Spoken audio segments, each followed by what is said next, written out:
പാലക്കാട് ചന്ദ്രനഗറിൽ വെളിച്ചെണ്ണയുമായി പോയ ലോറി മറിഞ്ഞൊരു അപകടമുണ്ടായി.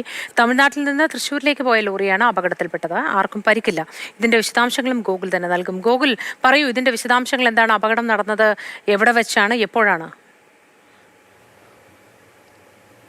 ചന്ദ്രനഗറിൽ വെച്ചാണ് ഇന്ന് രാവിലെ പുലർച്ചെയാണ് ഈ അപകടം ഉണ്ടായത്. ഈ തമിഴ്നാട്ടിൽ നിന്നും തൃശ്ശൂരിലേക്ക് ലോറി പോവുകയായിരുന്നു. ഒരു വാഹനം സിഗ്നൽ തെറ്റിച്ച് കയറ്റി വന്നു, ഒരു കാറ് കയറ്റി വന്നു. അത് ഒലവക്കോട് ഭാഗത്ത് നിന്ന് വന്ന വാഹനമാണ്. ഇത്തരത്തിൽ വന്നപ്പോൾ പെട്ടെന്ന് ബ്രേക്ക് പിടിക്കുകയും വാഹനം തിരിക്കുകയും ചെയ്തു. ഇതിന്റെ ആഘാതത്തിലാണ് വാഹനം മറഞ്ഞത്, ചന്ദ്രനഗറിൽ വെച്ച് മറഞ്ഞത്.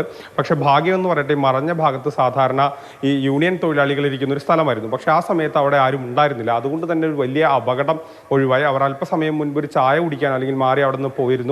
ആ സമയത്താണ് ഈ അപകടം ഉണ്ടായത്. ആ തൊഴിലാളികൾ അവിടെ ഇല്ലാത്തതുകൊണ്ട് തന്നെ വലിയൊരു അപകടം ഒഴിവായി. ഇപ്പോൾ വാഹനം അവിടെ തന്നെയുണ്ട്. ഉടൻ തന്നെ മറ്റു നടപടികൾ സ്വീകരിച്ച് വാഹനം പോലീസ് സ്റ്റേഷനിലേക്ക് മാറ്റും. ഗൂഗിൾ ദൃശ്യങ്ങളിൽ നിന്ന് നമുക്ക് കാണാനാകും ആരൊക്കെയോ വെളിച്ചെണ്ണയൊക്കെ കുപ്പികളിൽ ശേഖരിക്കുന്നത്. അതെന്താണ് അതിന്റെ കഥ? ഇത് വെളിച്ചെണ്ണയുമായിട്ടാണ് ഈ വാഹനം തമിഴ്നാട്ടിൽ നിന്ന് വന്നത്. അപ്പോൾ സ്വാഭാവികമായി ഈ വാഹനം മറഞ്ഞപ്പോൾ അതിൽ ലീക്ക് സംഭവിക്കുകയും വെളിച്ചെണ്ണ ഇത്തരത്തിൽ പുറത്തേക്ക് പോകുന്ന ഒരു സ്ഥിതിയും വന്നു. അപ്പോഴാണ് ഇത്തരത്തിൽ പല ആളുകളും ഇങ്ങനെ മാറ്റുന്ന ഒരു സ്ഥിതി ഉണ്ടായത്. ഇന്നലെ പുലർച്ചെ ഏകദേശം 6 മണിക്കാണ് ഈ അപകടം ഉണ്ടായത്. ശരി ഗൂഗിൾ.